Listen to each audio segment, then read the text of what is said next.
the average person and most athletes, and certainly hypertrophy athletes, should absolutely not do cardio. It's not because you're gaining more muscle fibers. You're not. You're gaining bigger ones by training them to be bigger. That's how you get hypertrophy happening. If you do hours and hours and hours of cardio for years and years and years, the actual heart muscle gets bigger, and it gets so big that it starts interfering with its own function. Cardio is going to inhibit or hinder muscle growth. That's correct? Yes. Really? Wow. Yes. Don't do drop sets. That's a dumb idea.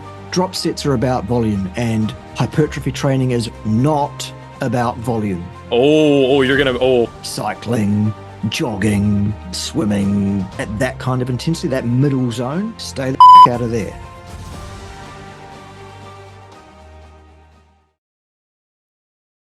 Boys and girls, ladies and gentlemen, super intelligent shades of the color yellow, you're all welcome here, no matter how you might identify. Today, my very special guest is Revival Fitness. So, Revival, tell us about yourself, where you come from, what you're all about, where do people find you on social media? Tell us whatever we need to know. Yeah, so Revival Fitness is not my legal name. You may know that. You can find me on YouTube under that name, Revival in all caps. You might have seen me floating around, depending. The people that commonly view your content probably have not seen much of mine. We kind of have different audiences, but there is crossover. You do tend to go at some of the big names in the fitness sphere. We'll probably cover them at some point during this discussion. But yeah, my name is Matthew. I am a highly qualified gym bro. You could say I have a PhD in being a gym bro. Bart, what did you used to call, was it the Wednesday afternoon certificate in basket weaving? Yeah. That way, yeah, I have a couple of those. Awesome. Good. In training and nutrition, but yeah, nothing formal. So I think I find your content very interesting. You make it palatable for the layman. The reason I kept watching you is because you're so abrasive, actually. People say the same thing about me, but like a lot of the content that you make went over my head initially. It still does, some of it. But you made me laugh, and that's why I kept watching. And it's been a while since I found you. I came across your stuff because I was having an autoimmune problem. I think psoriasis, doctors are like, oh, it could be this or that. Take a cream, leave, So I went carnivore for the first time, probably a year and a half ago. And within a month or so, my psoriasis, I had spots on my legs, my arms, all over the place, and it just went away.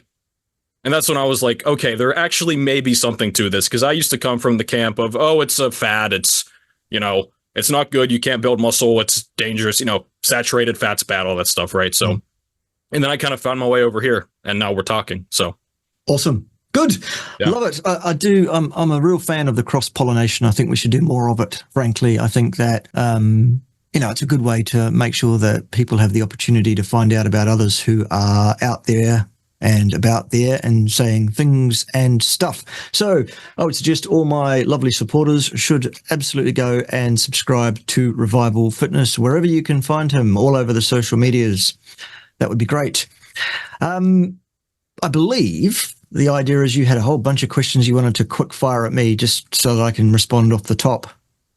Yeah, so I'm doing an experiment right now. So I just did a bodybuilding show 3 weeks ago or so at this point. And I got down to 155 or so pounds. Very, very slim. I have not been that lean in a long time, and it's kind of trippy coming back from that. But I need to gain a lot of size, a lot of that being muscle mass, ideally. A quick background, I've done, we call it bulking, right? Mass gaining phases. I wouldn't call it standard Western diet. I'm, more whole foods focused since I've been on YouTube, but never carnivore, anything close to that. Main issue being, well, one, I used to think it was bad. Now the main issue would be appetite. But I drew up this plan, and I want to get your thoughts on it because these are macros that are interesting, shall we say. Quick rundown, I'm going to be eating, well, this is the version 1. We'll probably end up changing it or going through some things. Each day, a dozen eggs from a farm, so they are eating their natural diet. 1 pound of sausage, which is pork, a lot of cheese, roughly 3 tablespoons of butter, 2 pounds of 80-20 ground beef, half a gallon of raw milk, and then some sour cream as desired. All right, I have to say the C word, Bart. Calories, 6,514 estimate. 404 grams of protein, that's about 25%. 104 grams of carbs, that's all from the milk and a tiny bit from the cheese. That's 6%. And 498 to say 500 grams of fat. That's about 69%. I'm curious your thoughts, just hearing those. What are you thinking? Immediately, the thoughts that come to mind are, first of all, how tall are you? Oh, I should have given that. That's right. Okay, so I'm 5'10". I don't know the centimeters to that. 5'10" Right now, and I am 155 pounds. When I competed, I was. Right. Yeah, that's how lean you have to get. Jesus, how dehydrated were you? It was pretty bad. It was pretty bad. Okay, what do you weigh normally? Put it that way. Right now, I'm about 180 pounds. I've kind of stabilized. Right, that's more like it. Yes. Okay. Yeah. Number one, losing that much weight, cutting that much weight for a competition. I understand why it's done, but it's dumb. Not smart. It's dumb. I know. It is very dumb. Do not, if you're watching, do not do that. Do not do what I do. It's very, there's no logical reason to do it. Yeah. Okay. So based on 180 pounds or so, 400 grams of protein might only be very slightly too high for you. Really? Okay. I'm a fan of, for your average Joe, around about 2 grams of protein per kilo of lean mass. So you're not that far over that mark. And okay, maybe you do need a bit more because of the activity level, the training, etc., but not a lot more. Because the reason I say that is at the end of the day, if you are a hypertrophy athlete who is doing bodybuilding, how much protein are you adding to your frame every day? I don't know the answer to that. Very little, isn't it? Almost none per day. Oh, yeah. Right. So to say I need a whole bunch of extra protein because I'm muscle building, not really. I got to sell protein powder. You know, we got to sell protein out here, Bart. You know that. Well, you got to do something because YouTube isn't going to pay you for your efforts. Yeah. You're not kidding about that, man. You're not kidding. I mean, I was going to have a clean channel. I was going to not promote any products at all on my channel because I was going to be the best damn YouTuber that there's ever been. And I was just going to make my millions on advertising revenue off YouTube. Well, yeah, if you're Mr. Beast or, you know, you got 1 million subs perhaps, but, you know, you're a working class YouTuber. Yeah, it's not, people would be very surprised if they actually saw the tax forms, I think. But oh, look, it's less than $1,000 per million views. Yeah, and it keeps going down, it seems like, because every time they're like, hey, we're going to change this. Okay, thanks. Yeah. And also, they don't like people who say things like you need to eat meat and not plants. And they like it even less when you say things about other things that you're not even allowed to have an opinion on. But well, yeah, I saw that you had to scrub your entire channel. I saw that, that's a shame. But I've seen you on Odyssey, some of your old stuff when you get really into it. Yeah. Awesome. Yeah. But okay, so 400 is over the mark. If you had to give me like a rough gram per day, because like my goal is going to be to probably get over 200 pounds. I'm probably going to have to do that realistically, keeping it as condensed as I can, which I'll be eating this much for probably 1.5 to 2 years realistically. Like this is not going to just be like, you know, few months, snap, because getting that much muscle, it's not going to happen. What I would do in your shoes is I would work off 2 grams per kilo of lean mass, either ideal if you were an overweight person, or if you're just an average Joe, you would probably go with your height in meters multiplied by itself, then multiply that by 22.5 for your ideal weight in kilograms. Interesting. Whatever. That's an approximation that's good for most people. It's there and thereabouts. The other thing I would do is I would track your blood glucose over time. I've never done that. You need a monitor for that, correct? Well, you can either get one of those finger prick, instantaneous snapshot monitors, or in many countries and territories now, you can actually get CGMs over the counter. Oh, really? Okay. Which can be interesting. And I would track your glucose. If your fasting glucose, I should say, if your fasting glucose is drifting up, you are eating too much protein almost certainly. And when I say drifting up, I don't mean just a little bit. I mean, if it goes 5.2, 5.3, almost looking like what they call pre-diabetic levels, that's because you're eating too much protein. And the answer is to cut back the protein and increase the fat. If I'm correct, that's because I think I've heard you say that excess protein converts to blood sugar. Is that right? Yeah. Okay. And then if your blood sugar gets too high for too long, it starts getting transmuted into triglycerides and stored as body fat. Now, this is something that's interesting because, I come from the mainstream fitness scene where it's Kaiko parrots. I call them the Kaiko parrots since I've kind of discovered this. It's the first law where, calories and they just parrot the same thing. Without understanding any of it. It's kind of crazy, Bart. Like, I watch some of these people with PhDs and, like, I know more than what they do because I watch you now, and it's kind of sad. Yeah. But so what this would come down to essentially is like, if we have two people on the same calorie diets, right? Even if protein's the same and one is doing, because typical bodybuilding nutrition is pretty much what I'm doing, but inverted with the carbs and fat. So you hear all the time, it's like, you want to keep fat as low as, I often hear like 30% of the total intake, and then they fill the rest with carbs. They all say that. Yeah. So given the hormonal changes and other things happening, you can expand on this. But if you had two people on the same calories, same length of time, same genetic twins, right? One is high carb, one is high fat, say keto, because this isn't necessarily keto what I'm doing, but it's kind of close, I suppose. You would surmise that the person on the high fat diet would have less overall body fat accumulated by the end of whatever time frame. Is that correct?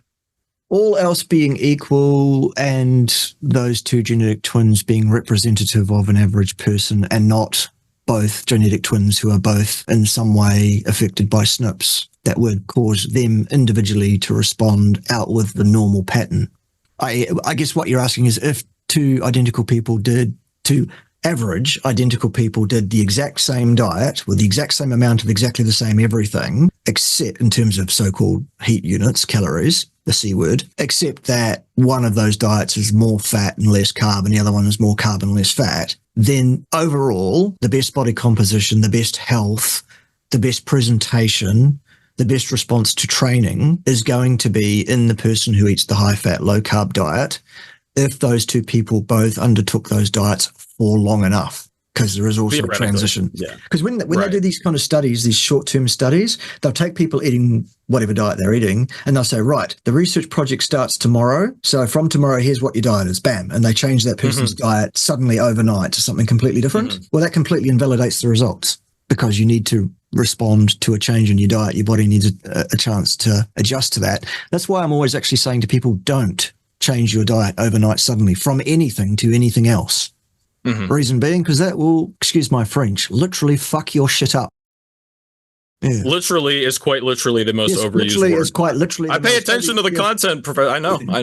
Good. Now we mentioned carbs there. Okay, so can you help me understand where this idea comes from that carbs are? I mean, some people will say just they're much better, but others will say they're essential for not even just life, but beyond that, performance, and this ties into insulin too. Right. Well, I guess I'll ask this as a package question. Got it. You hear all the time, gym bros love this. They say, "Oh, you got to get the insulin spike, bro, because insulin is anabolic," which it is. Yep. But is an insulin spike that you're going to get from just eating a bunch of rice or whatever other carb source? I mean, is that going to produce noticeable, if any, muscle growth in just the normal person, assuming there's no anabolics, PEDs, anything? Got it.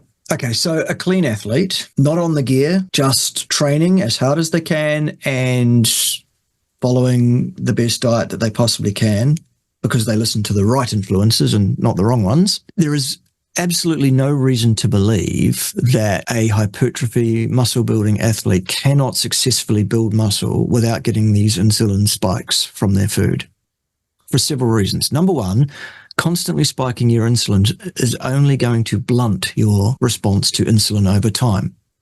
So you might get a short-term benefit, so-called, in the uptake of amino acids because of the insulin, but that will become self-attenuating by the blunting of your response to insulin over time. Got it. Secondly, there are a number of amino acids which are themselves insulinogenic. The exact dietary requirement for carbohydrates for all people is not 1 single gram ever, even if you're an athlete, even if you're a hypertrophy athlete. Now, there are folks like Stan Epidemiology that will disagree with me, and he's got this diet that he's pushing that contains a whole bunch of carbs, and he says carbs are absolutely necessary to be stupidly over-muscled. And he might be right. He's a big guy. He might be right in terms of stupidly over-muscledness.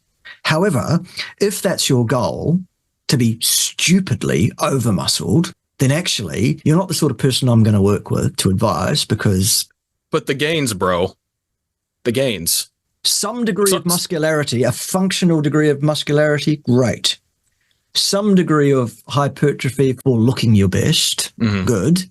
Getting up on stage, proving to be the person who can put the most muscle mass on, the biggest beast up there, dumb as fuck. Sorry.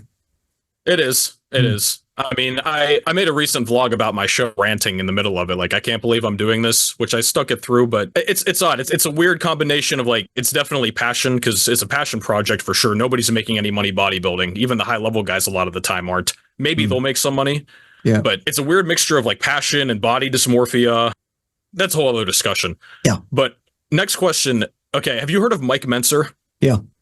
Okay, I see clips. He's getting really popular again the past year or so. Okay. He has a clip where he talks about how he talks like this. He's like, well, muscles are 68 or something % water. Therefore, if there are no carbohydrates consumed, the muscle will not grow or something along those lines. Mm-hmm. And I've heard other people say that too. Mm-hmm. Can you explain in more detail, like how much muscle is water and do we need carbs to make that, I guess, see their fullest potential and that type of thing? The functional part of muscles are largely amino acids, protein.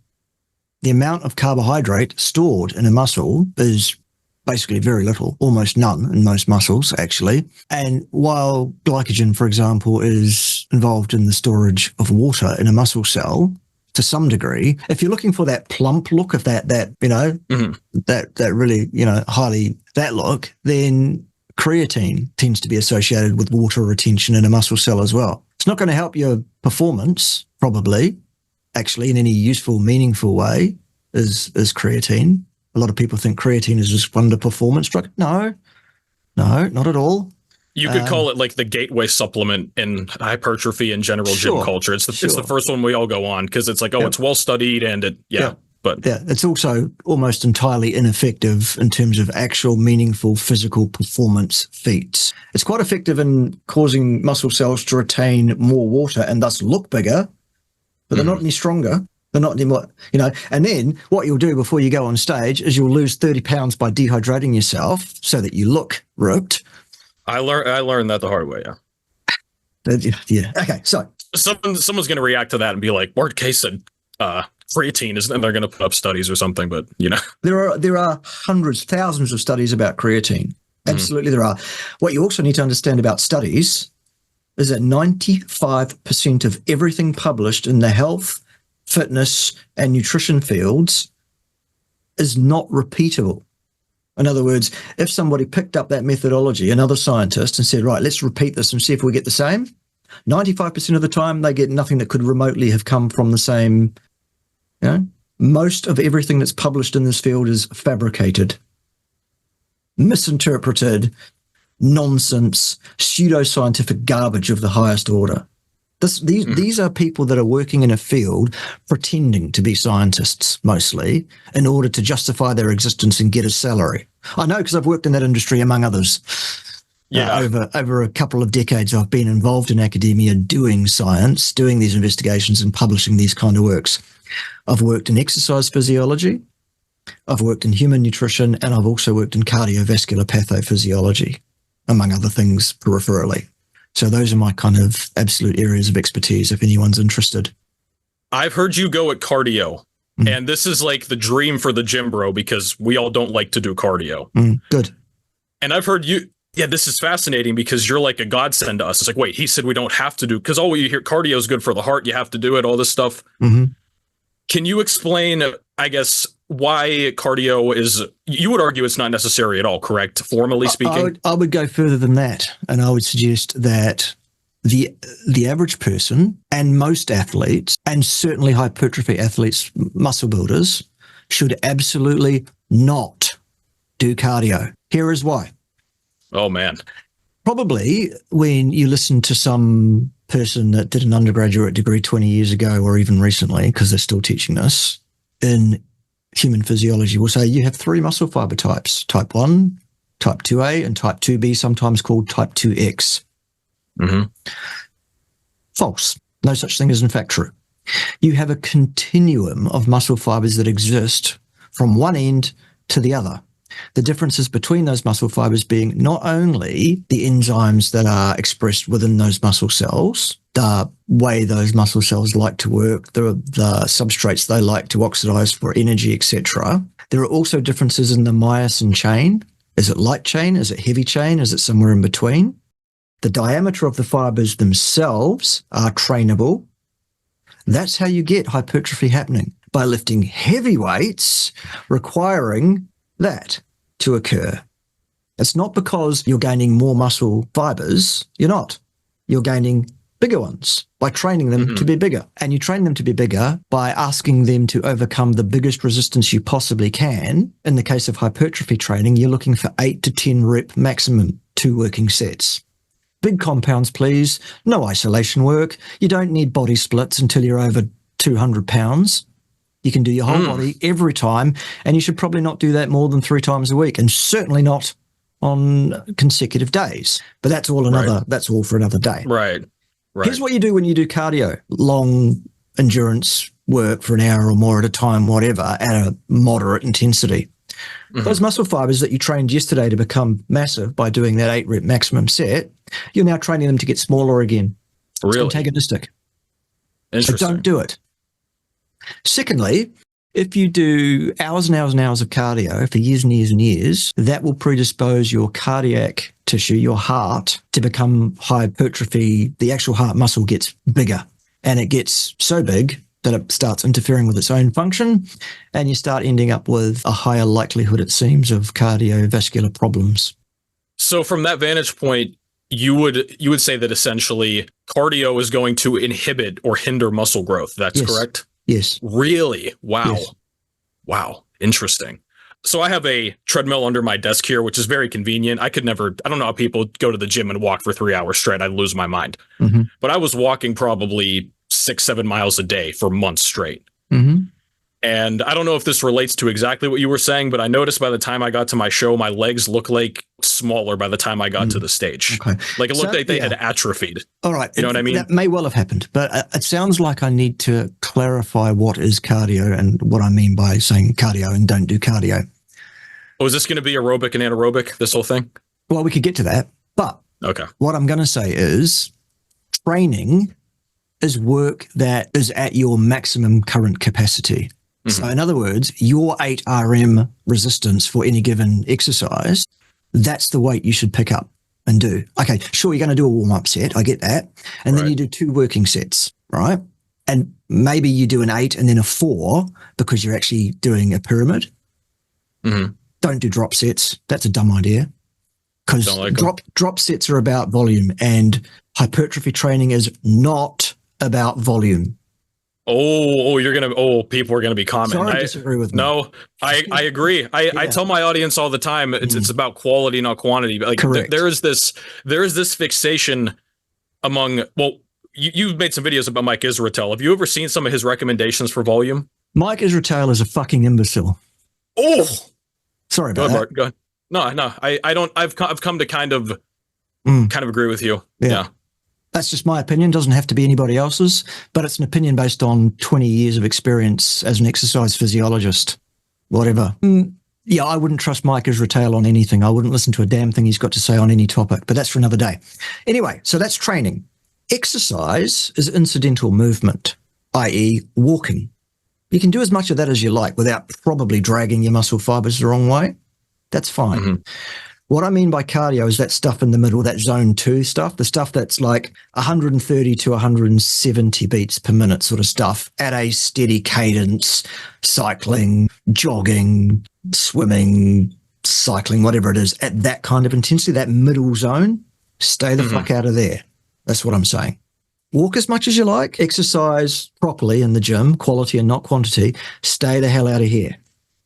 I hope that's clear. Yeah, I made a video a while ago. It's called Why Lifting Weights is Always Better Than Cardio, because I think just logically, like you get not just, besides just muscle growth, you get, you can improve bone density, all these other things that come with it. That goes into the next thing too, because I've heard you talk about aerobic and anaerobic.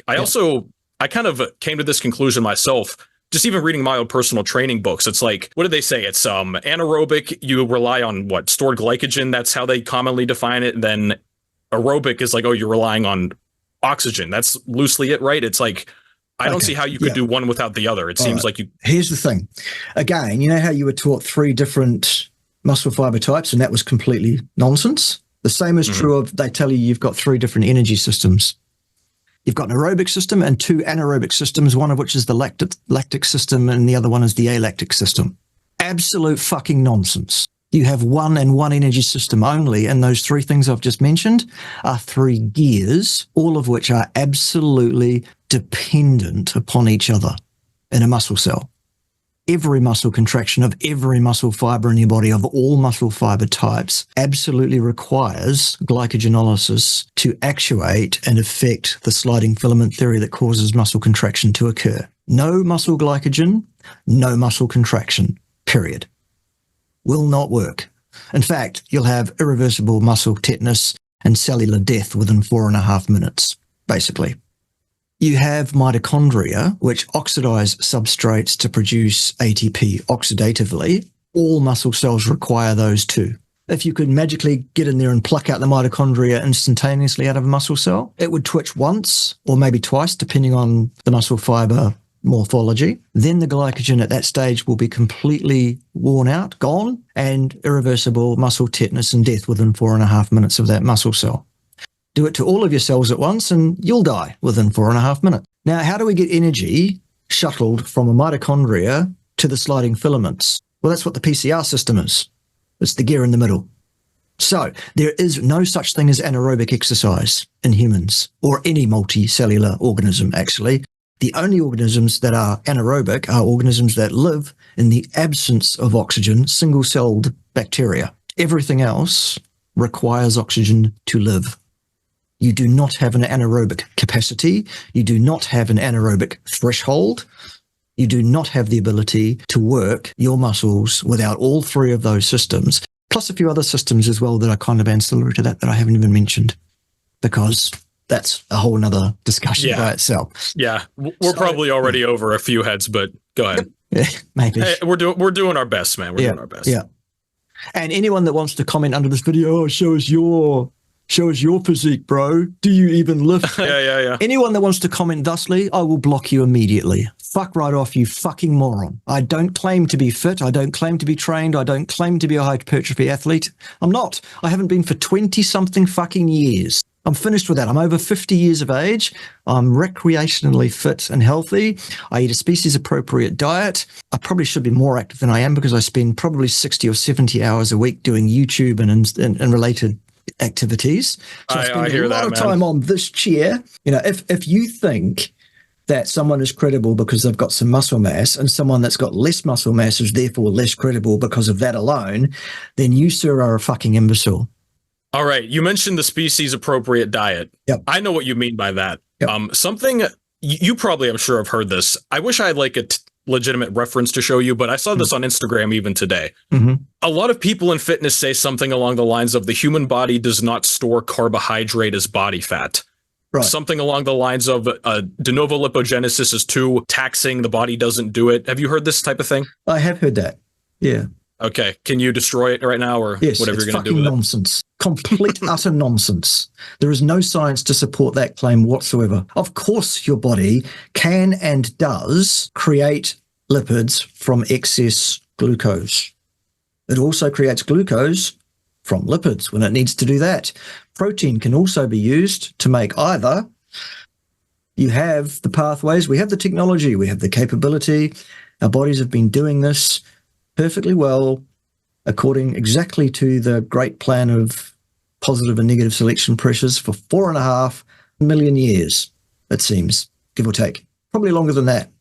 Where would that idea come from, that the body doesn't store carbs as fat? Because a lot of these same people are, we'll talk about this in a second, a lot of these are the same Kaiko parrots. So it's like, okay, well, if you are big on Kaiko, how would any excess you eat not get stored as fat? You know what I mean? Okay, if you, dear listener, are the person who believes for 1 second that Kaiko, which we call psycho over here, or CICO, calories in, calories out, that whole idea, if you believe that for a second, you're in the wrong place.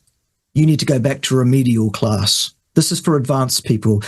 Calories have nothing whatsoever to do with human metabolism. Not a damn thing. That's a whole discussion by itself. And luckily, I've already covered it. It's on my channel. There's a whole many times. There's a whole playlist on it. You can go and check it out to your heart's content. Unless your IQ's under 100, in which case you're probably wasting your time because you won't get it.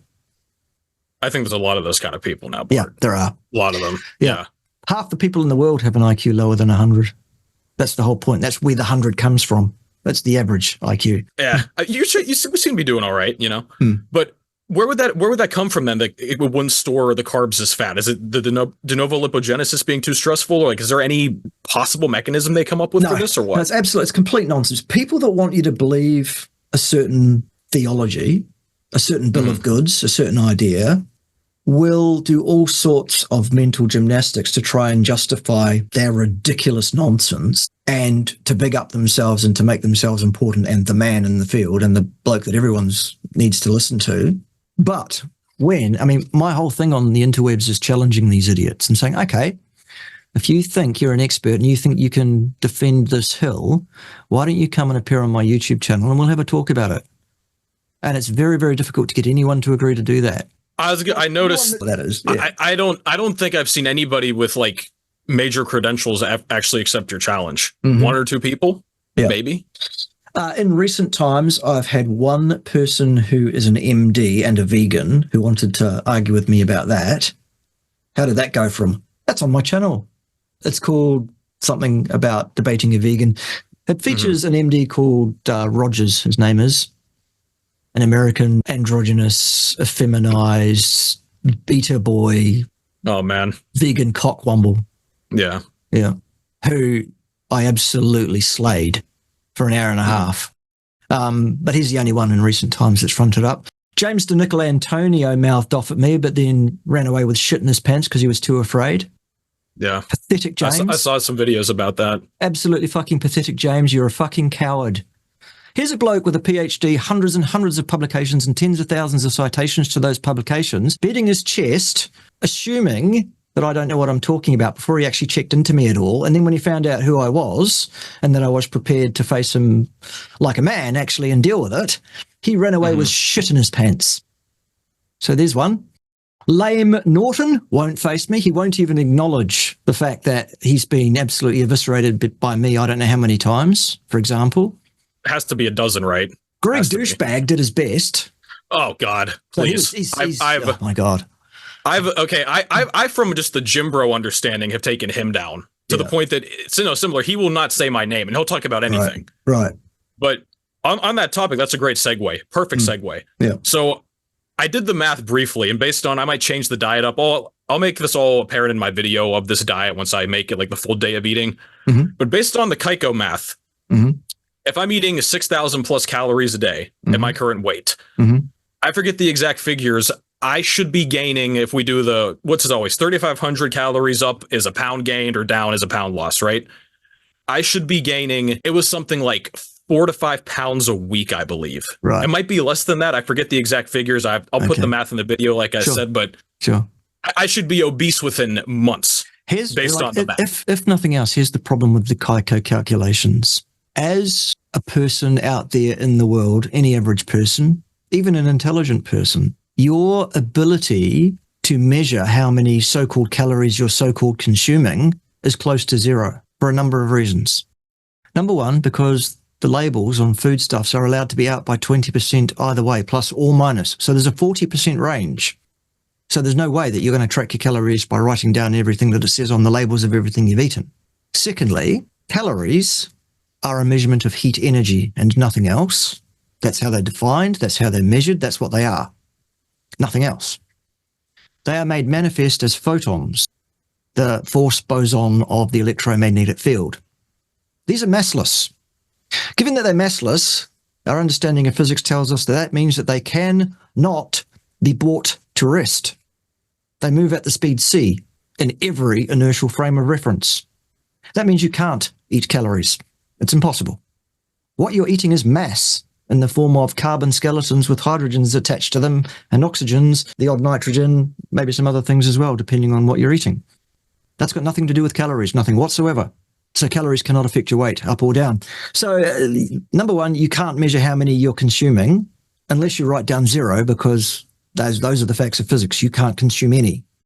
Now, you also can't consume how many you're emitting, losing, unless you have several PhDs, a laboratory, and several other PhDs that work for you, making all sorts of measurements for you. There's no way you're going to get anywhere close to how many you're so-called spending or using or emitting either. So here's a sum with two parts. How many are going in and how many are going out?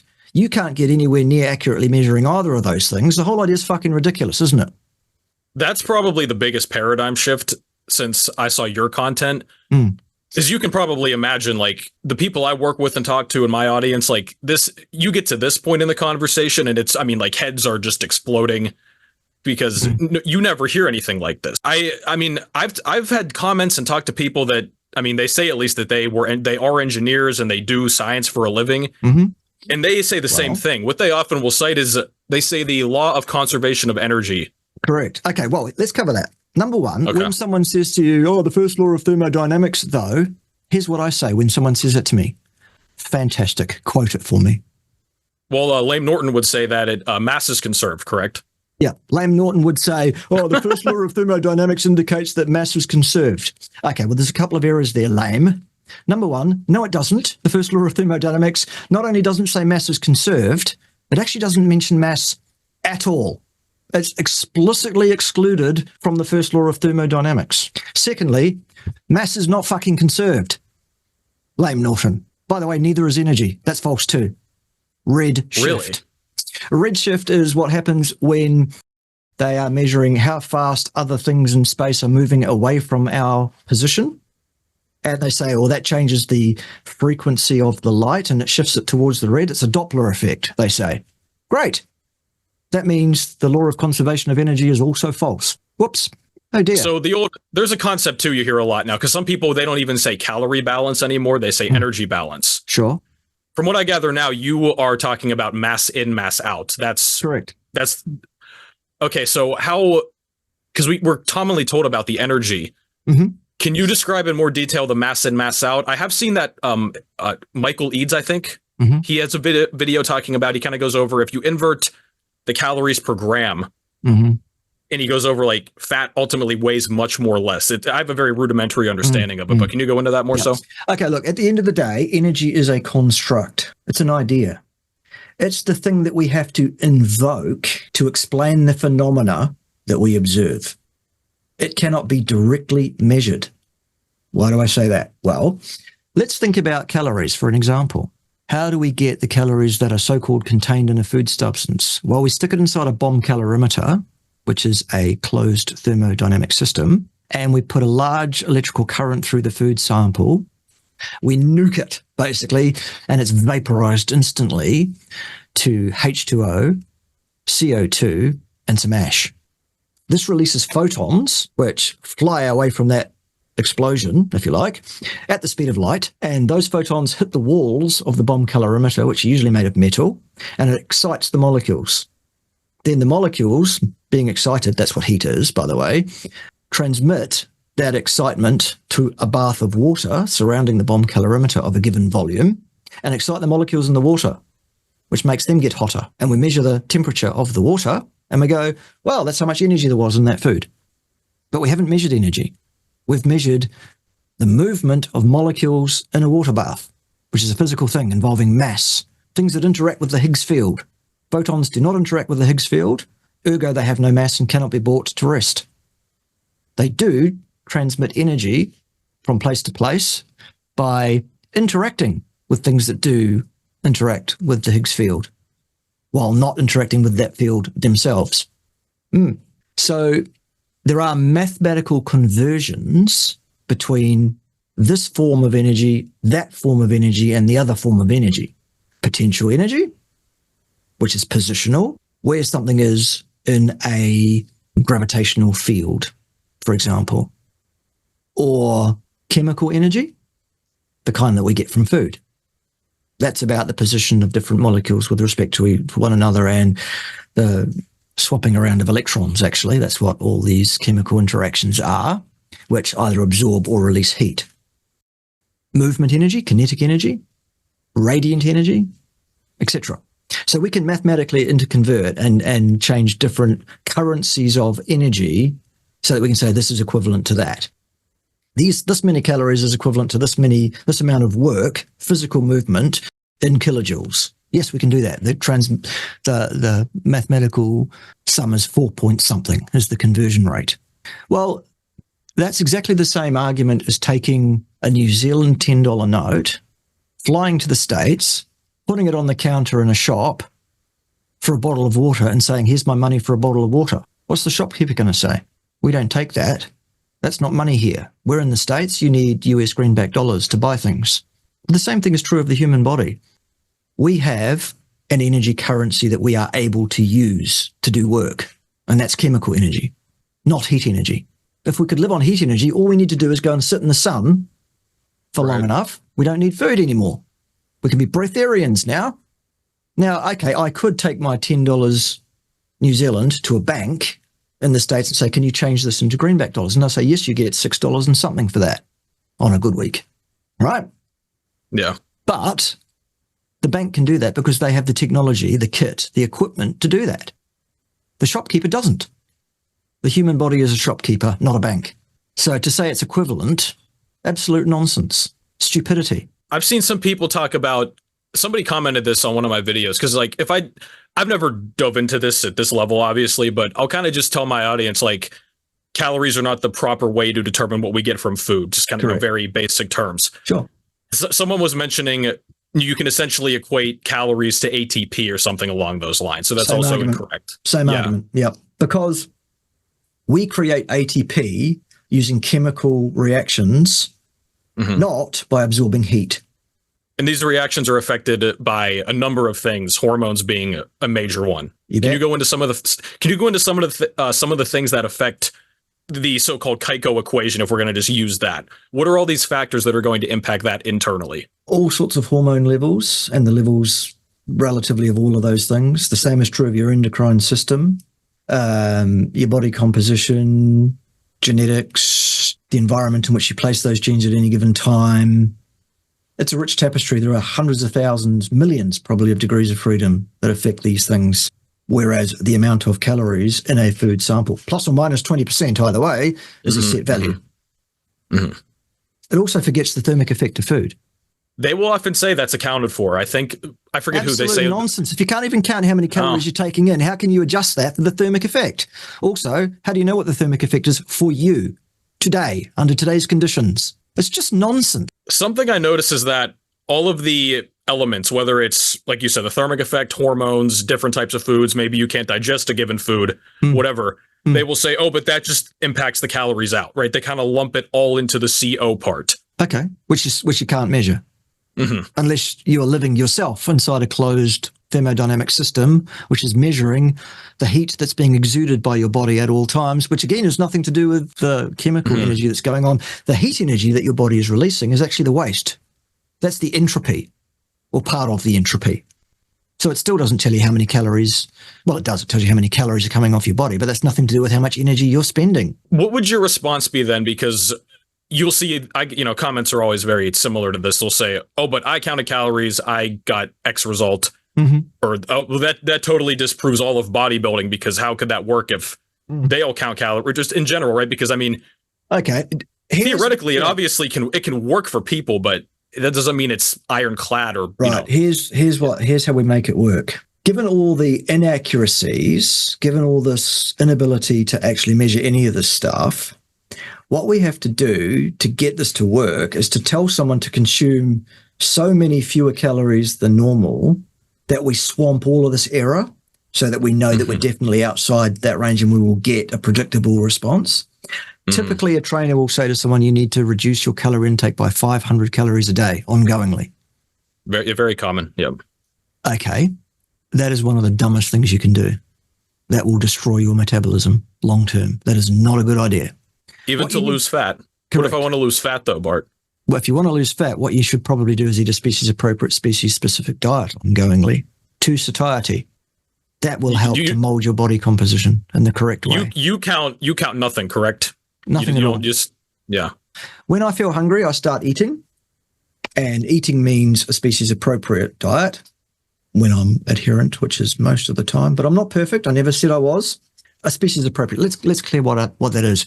Muscle meat and not organs, plus associated fat of large ruminant animals, salt, water, plus or minus eggs if you're okay with eggs, plus or minus dairy if you're okay with that. Watch the milk though, it's very high in sugar, period. Maybe some seafood if you're, a bit here and there, maybe some poultry here and there. 80% beef, muscle meat and fat. Added butter if you like, added salt and water. That's it, pretty much. that's what one should eat, that would place someone in the best likelihood of having their endocrine system, their hormonal system, and everything geared towards their body optimizing itself according to your genetic potential. Now, before you say, oh, yes, but my family's all fat, so my genes are fat, nonsense. Not only are genes shared in families, also so is behavior. Do the right thing by your body, and your body will do the right thing by you if you do the right thing by your body long enough. People say, how long does this take to come right, though? And I say, well, how long does it take you to fuck your health up? Years, usually.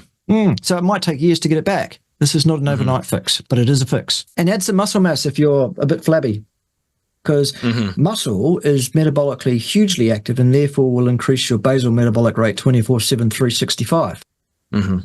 What would you say now in terms of calories? Because, I mean, is there a better way to, because it's common, right, guys in this space, right? It's like, okay, I want to gain muscle, so I'll eat a bit more food. Like I'll commonly say, increase your estimated calories by 200 or so. This is like a baseline.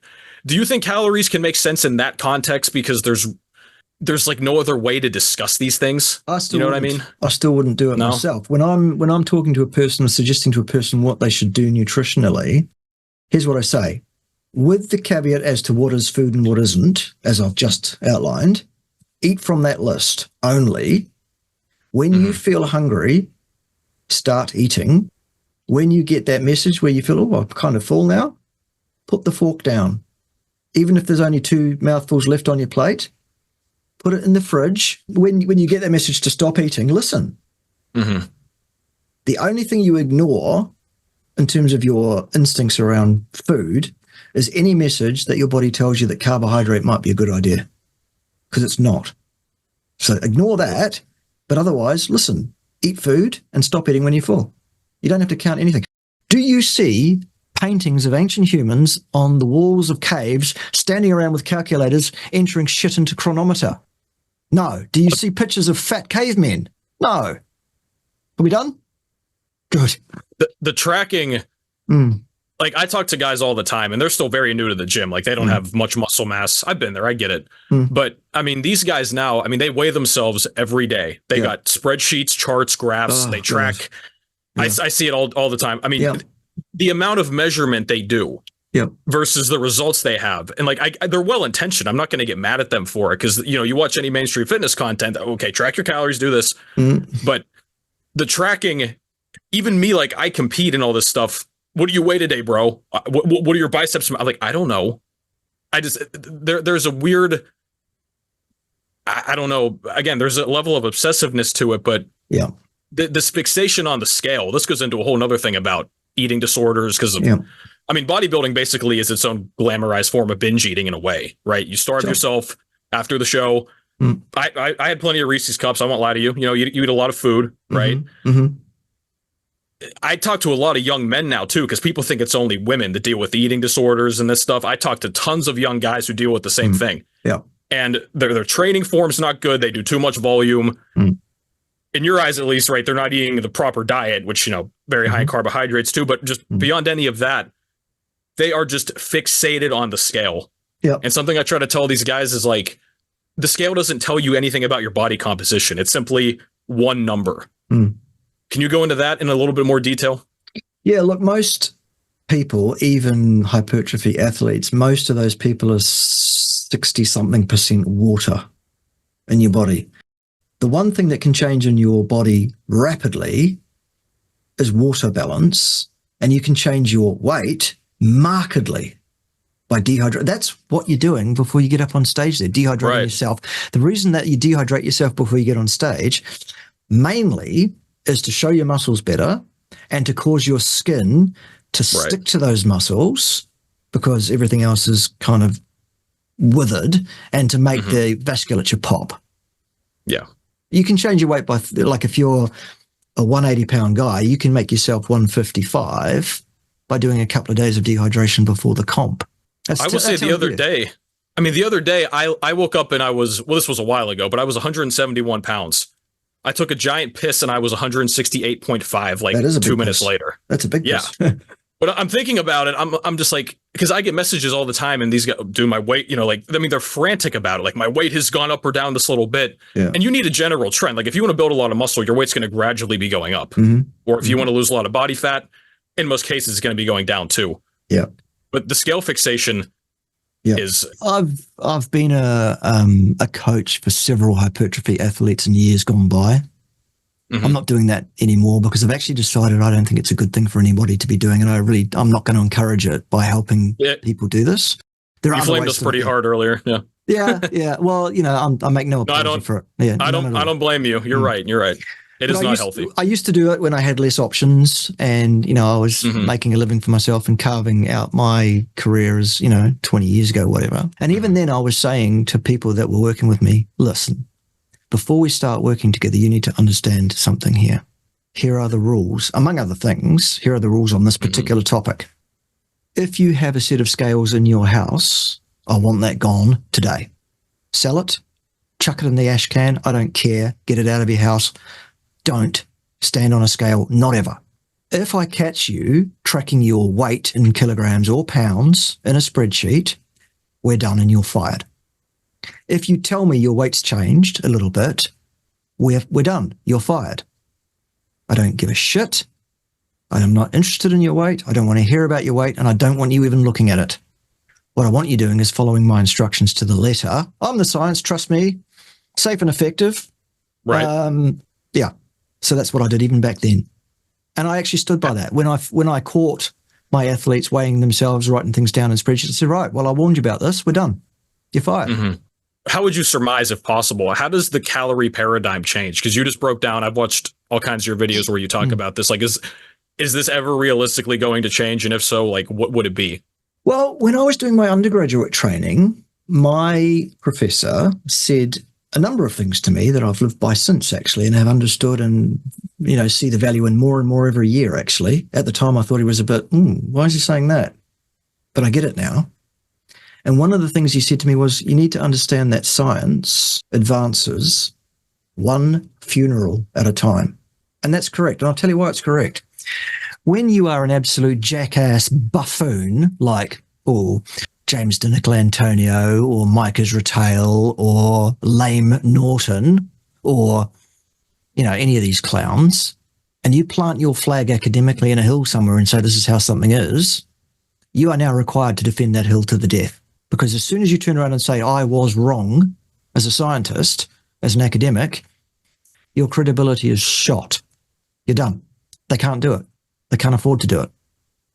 They just have to double down on the stupidity and try and mental gymnastic their way out of it by making an argument that someone with less intelligence than them will accept from them and go, oh, okay then. And that's why none of them will come and debate me, by the way, because they know that's not going to fly. In terms of your, I suppose, real food, as you would call it, species appropriate, that's the term you use. Yeah. Somebody like, a lot of people, Lane, Mike, whoever, they would say, well, I eat a lot of carbs. Whoever else eats a lot of carbs, we're doing fine. So how could you possibly say the things that you say? What I speak about is what is patently, obviously, clearly ideal. And I make those arguments from the standpoints of anthropology, genetic studies, comparative anatomy and physiology, organ systems, and understanding, an inherent understanding of the biological pathways, the enzyme systems, all of that are expressed as a human being. That doesn't mean that a person who abuses that and does something that's not ideal will suffer obvious consequences and or at any given time frame. Example, Nana that drank every day and smoked 20 a day until she was 105. Well, we know that drinking and smoking every day is not ideal. There's no question of that. Oh, but Nana, it was okay for Nana. Well, fine. If you want to throw that dice, if you want to listen to fuck monkeys like Norton, Israel, etc., that's your funeral. You go ahead. You listen to those idiots. It's no skin off my dick. Couldn't care less. But if you want the truth, and if you want someone to not pull any punches and tell you the truth, then I'm probably the guy you want to listen to. If I can make one humble request, have you heard of the channel? I guess it's a podcast. It's called Modern Wisdom. Chris Williamson, like 2 million subscribers. I can email it to you. I've done a response to a video that he did recently where he was interviewing one Lame Norton. So you did feel okay. I was going to say, because if you record that and post it, I'll probably watch it 500 times myself. Excellent. Please do. It will be on Tuesday evening US time is when that will go live. Oh, sweet. This week. It's at it's in the editing now. The editor is doing it now. You got an editor? You're at that level now? I've needed to for some time because I hear you, man. It's so fucking long to do this. Terrible. Terrible. Yeah. Nice. On the topic of, I know we're about to run over time, if you don't mind. It's all good. Yeah, I'm okay at the moment. Yeah. Okay. On the topic of the carbs and fat mixing, you talk about the Randle cycle, which I never heard of until you. I mean, I think if you said that in like a mainstream fitness context, people would like think you're just a conspiracy theorist with like tinfoil on your head or something. Can you explain? I know like the basic mechanisms of it, but can you explain how that would affect inflammation? Yeah. And then I guess other things too, and then how that would affect recovery. Got it. In terms of like recovery, muscle growth, all this stuff. Yep. Okay. So the first comment is I've also covered the Randle cycle in a great deal of depth on my channel already in a number of videos. Just binge watch all my stuff 500 times and you'll get it at some point. But in short, here it is. Cells of your body run on carbs or fat or some mixture of carbs and fat. Mitochondria that are running on fat currently tend to keep running on fat until they are forced to stop doing that and to transmute back across to carbs, and vice versa. Why is that? The metabolic process has a lot of inertia in it. There's that physics again for you. Think of it as a freight train. You cannot pull on the handbrake and stop on a dime. You have to pull on the brake and slide along the tracks for a quarter of a mile or more before the train will come to a halt finally. Then if you want it to run back the other way, you've got to put the engine on the other end and you've got to overcome the resistance to change in momentum again and get it rolling again and get it up to speed going the other direction. Those directions are analogous to fats or carb. Your mitochondria prefer to run one or the other in preference to any level of mixture of the two. As soon as you've got carbs and fat trying to enter the mitochondrial pathway at the same time, they're like two fat men trying to get through a revolving door at once. They will cross-inhibit each other to such a degree that while there is an overplus of energy in the cell, the mitochondria can't use it because of that bottleneck. Ergo, the level in the cell of energy, the redox potential, everything drops.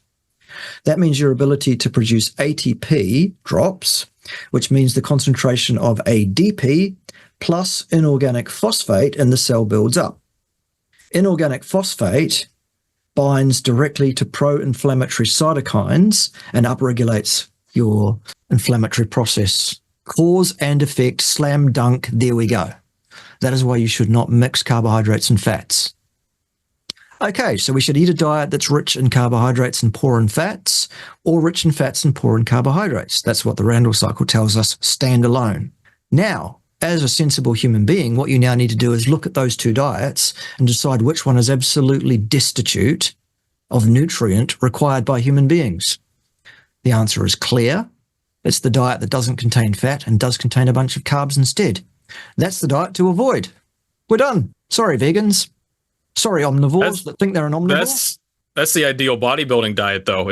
I mean, I've seen some bodybuilders, they're eating upwards of, I saw one that was eating 800 grams of carbs a day. And I mean, my last mass gaining phase, I was eating a lot too. I mean, I think that's one of the reasons my skin got bad, because I don't have a huge appetite, and I don't pack, I'm lanky. I don't pack on weight very easily. So you get in a position like me, it turns into almost a game of, okay, what can I just shovel down? Yeah. You know what I mean? Yeah. And my skin, I mean, I was bloated, face was puffy, skin was becoming a mess. So if you have this inflammation that's, what would you call it, chronic systemic, right? Yep. If it's just constantly elevated, in what ways is that going to negatively affect muscle building, recovery, any of these other things? Okay. How would that work? Well, if you're chronically inflamed, then your cortisol level will be elevated, which means you'll be tending to break down protein rather than building it up. So that's one. Number two, chronic systemic inflammation is absolutely the root cause and etiology of a number of other disease processes that you might experience at some point in your life. I'll give you a list. Heart disease. It's nothing to do with lipids, nothing to do with cholesterol. It's an inflammatory process, is what atherosclerosis is. Most forms of dementia, that's inflammatory. Many forms of cancer, inflammatory and fueled by sugar. What else? Most of the big killers, in Western society. All inflammatory disease processes. And if you're eating a mixed diet that's mixed in terms of carbs and fat, you're asking for inflammation. Ergo, you're asking to be in a position where any of those disease processes are possibly more likely for you at some point, sooner or later. Your mileage will vary, of course, because of your independent individual genes and the situation in which you place those genes outside of your dietary regimen. So, of course, there will be Nana that smokes 100 a day and drinks every day and live to 105. You might be one of those people. Well, good for you. Most of us, however, not so much. Something I was thinking about, because you see a lot of bodybuilders die young, and obviously, you know, there's a lot of PED use that is at a level that is just, you can't even imagine it. But do you think that the diets they consume for such long periods, I mean, probably their whole life, but especially once they start competing at very high levels, would you argue that the diets they consume is also a big factor in the early death? Yes, PEDs, absolutely problematic and will probably shorten a person's lifespan, absolutely. The diet itself, pro-inflammatory, as well as the chronic cardiomyopathy, the hypertrophic myopathy that really, really huge muscle athletes will get, can't be helpful either. Basically, it's just a really, really unhealthy lifestyle. Second, I think, only to actually being an obese fuck. Well, I mean, you could, if you want to look at it from a, right, you could look at it from a BMI perspective. I mean, a lot of bodybuilders are obese with muscle mass. Yes. I don't think, I mean, it's not the same thing, but I mean, it can't be that good for you regardless. No, it's not a good thing. Yeah. Man, it's a very interesting thing. Oh, the vegan thing. So, okay, so someone's going to comment now, oh, but X person's vegan, this bodybuilder's vegan, this whoever, right? Right. Any decent bodybuilder that claims to be vegan is on the juice, period. Even the ones that say, I'm not. Yes, you are, you lying motherfucker. Yes, you are. Don't lie to us. You cannot build muscle mass on a vegan diet. It is not possible. You can hardly build muscle mass on a decent diet without taking care. It's hard enough as it is. Yeah. Right. So don't tell me these vegans are doing it natty. No, they aren't. You're about to get swarmed for that one. Excellent. Great. But there's no such thing as bad press. That's very true. No such thing. I got 50,000 views when I had a go at Greg Doucette on one video. Oh, man. Well, I mean, you combine not only like people in general get very fanboy-like, but then it's a bunch of 16-year-olds that, I mean, I just said literally, they can't pay attention for more than 5 seconds, and they just come over to just mash the keyboard, you know. So is your physique, bro? Do you even lift though? Oh, good. No, that puts me in right. Oh, right. I've been wrong. I saw some of the comments on your Doucette video, and they're all like the laughing emoji. They're like, this guy says heat, bro. It's like, it's just, the level of understanding is just, you know, it's so far off. The fact of the matter is that those people that swarmed my video to make all these comments about how stupid I am, not fucking one of them actually watched my video. Because if they did, they'd realize who it is. It's the dumb motherfucker out of the two of us. It's Greg Doucette that's the dumb motherfucker, not me. In their defense, they probably can't watch anything longer than about 6 to 7 seconds at this point, especially if they're young. Like, I'm not that old, but if they're younger than me, like a generation even, they have no chance. They're probably also attuned to hearing someone's voice being several octaves higher if they listen to douchebag. Oh, my God. I don't, like, what even is I don't get the appeal. Neither do I. I guess probably because just like it's memorable because he made you comment on it. I guess that's it. I suppose. Don't know. I think his relevancy is kind of waning, which is good. But you know, I'm always concerned about what teenage boys think about me. Yeah. You talk about Dunning-Kruger a lot. I go with them in my and you know, I've been a teenage guy. I get it. You know, your testosterone's up. You know, you think you're the hottest shit on earth. You're arguing things that you genuinely have no understanding of at all. Correct. Yeah. But that seems to be a lot of so-called credible people too in this space. Is there any salvaging this, Bart, in your estimation, or are you just going to have? I think all that each one of us can do is to educate ourselves to the highest level possible based on our own ability to educate ourselves. And, you know, unfortunately, a person's intelligence comes into that, among other things.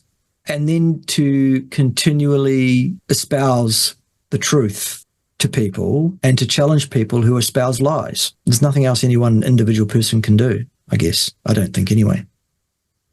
If you know a way of getting in front of 1 million people more rapidly than talking bullshit in a squeaky feminine voice, then let me know. I mean, about it. Instagram seems very popular because what you can, I mean, I've seen Anthony Chafee. They're going at his neck now because he makes a lot of carnivore shorts, but they've been going at him. Instagram gets a lot of engagement that way, it seems like. But the state of, it's interesting. Once you learn about like the science and how invalid pretty much all of these studies are, it seems like, can the science itself be fixed, or is it just too much funding, too much just easy, you know, do you see any way out of that? I got out of being a scientist. I got out of being an academic several years ago because I believe that science has lost its way irretrievably. We're not doing science anymore. What we're now doing is training people in wokeism, fucktardery, and anything but actual fucking science. It's a religion, it seems like, at this point. And it used to be that the metrics on a given academic were, what grades are your class achieving? Where are they ending up? What are their destinations outside of being your student once they go out into the workplace, etc.? But mostly, what grades are your classes achieving as an academic? That's what it was when I started 20-something years ago. And then gradually, at first, and then more rapidly on an exponential way, it became the most important metric of an academic was student satisfaction. How much did your students like you? How inclusive were you? Did you use gender-neutral terminology? Oh, God, dude. You know, that kind of absolute fucktardery.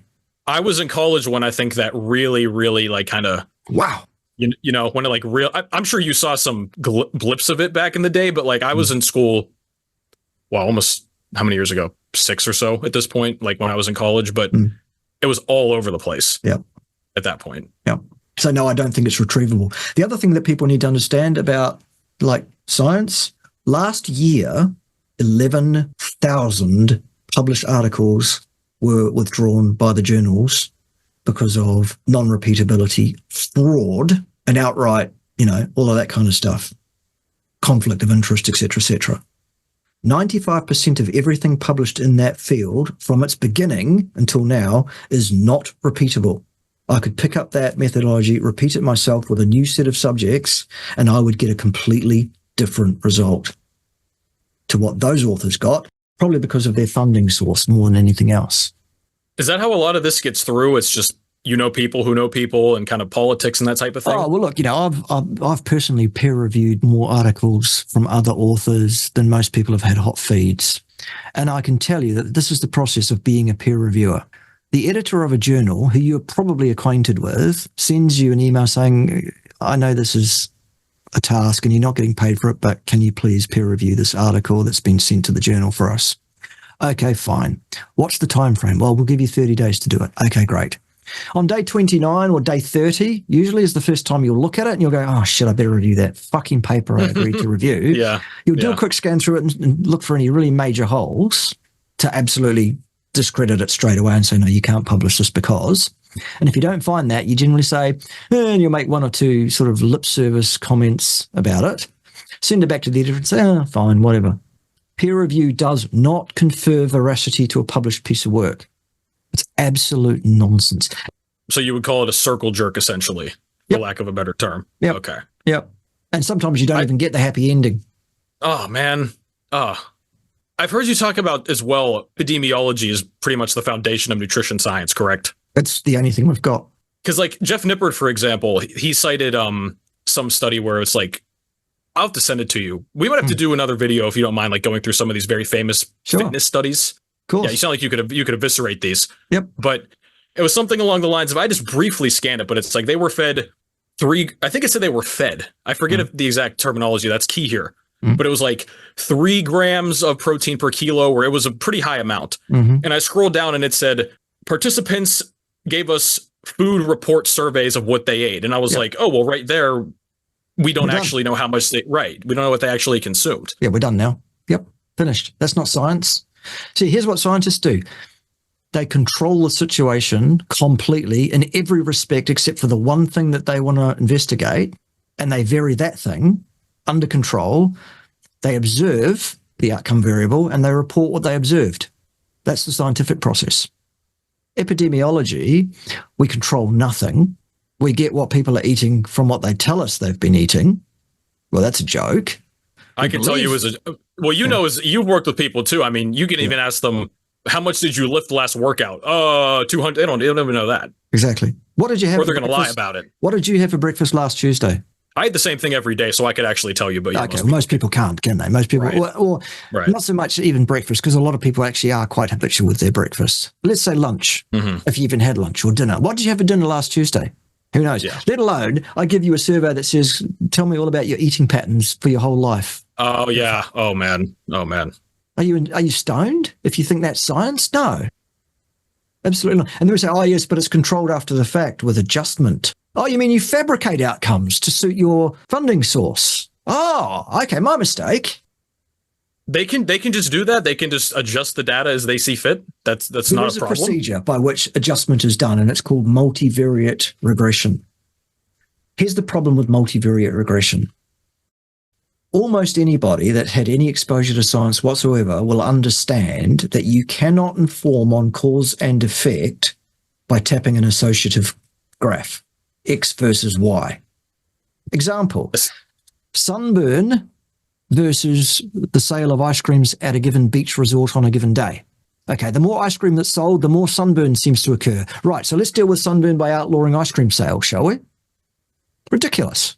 If you take the same sort of graph, an XY graph, and instead of having X versus Y, you have X1, X2, X3, X4, up to Xn different factors, all in brackets, comma, plus an intercept, plus an error sum. All you're doing is stacking a whole bunch of XYs on top of one another, none of which can inform on cause and effect. Ergo, to adjust a data set on the basis of that is fallacious. I love that word, fallacious. It's one of my favorites. Great. It comes a close second to the word fuck. That's your favorite? I like when you say rancid and pustulous and excremental. Those are pretty good. Yes, I like that too. It's good fun. That seems to be where all the basis of the. I should calm it down though a bit. Sometimes Ted says you go. Is Edward Yellow here? He is. Yes, he's always with me. Sweet, man. He's been with me for 53 years. Well, he was here. Where's he gone? Yeah. Ted, I did not see you at the camouflage training today. He's doing pretty good, it seems like. He's a bit one-eyed about things, though, to be fair. Oh, what? Has he been like that, or what happened to him? Well, some little bastard about 50 years ago chewed his eye out when he was teething. Oh, really? He's never forgiven me for it. I'm going to have to report you to that police. I'm going to have to report you to the police commission for that, you know? Go on then. I mean, and then I'll complain to the Independent Police Complaints Authority about it. That I reported you to the police commission. Yeah, whatever. Oh, man. We'll have to do a whole nother video going, because that seems to be what the entire basis, because I still get comments, oh, well, you're not familiar with the science. We know that saturated fat causes blank. Arteries are clogged by it. In fact, anyone that says that to you, you can respond by saying, well, actually, it seems like what you know is dick about fuck. You don't understand science if you're going to talk about cause and effect, because there is no fucking cause and effect science extant anywhere in the literature, and there never will be. Sorry about that. That's the craziest thing. When I watch your content, the amount of people, even very high ranking, that say risk and risk and risk over and over and over. Yep. And it's almost, you could almost even call it malpractice in a way, couldn't you? Just the way they throw that word around. I do call it that repeatedly. It's just ridiculous. There are no cause and effect studies in existence, ergo you can't talk about risk, because risk implies a mechanism, which is cause and effect, doesn't it? Anyway, there you go. Now, look, I'd be happy to do another video anytime you like. It sounds great. Thanks for today. It's been fun, actually. It has, man. It's given me an opportunity to blow off some steam. Yeah. And, say a few things that I, feel are important. Not like you don't do that. You do that a lot, though, don't you, Bart? Do you have a lot of steam to blow off? That's why I'm so calm in my private life, is because I get it all out here on the interwebs. A lot of people think that the person you see on the YouTubes is someone that you actually, the real person. It's a fucking act. It's an act. People comment all the time about me. They're like, "Why are you so mad?" I'm like, I turn off the camera and I just go walk around. I'm not angry all the time. Yeah. The abrasiveness speaking, I don't know if you were raised around that. Like, I was raised around people I'm Italian, people that talk just, that type of thing. Look, I grew up in New Zealand, so, Well, yeah, you guys call people the C word all the time, like it's nothing, Yeah, it's just punctuation. Yeah. Yeah. Yeah. You bet. And Australians. Well, this was a great. Is there a difference besides just geographic location, really? Well, it's the same thing as suggesting to someone from Scotland that there's no difference from being English. So they'll get very upset, but realistically, it's like, Yeah. I'll probably never get to that corner of the world. Too many spiders and stuff for me, but Come here to New Zealand. We don't have spiders and snakes and all of that.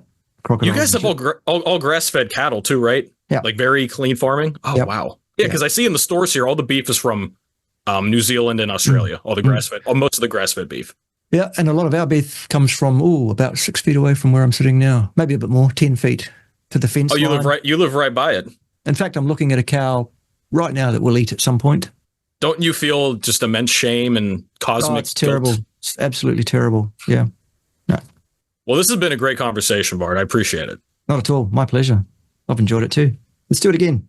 For sure. So Right. I will say I'm going to finalize the diet given the tips he gave me.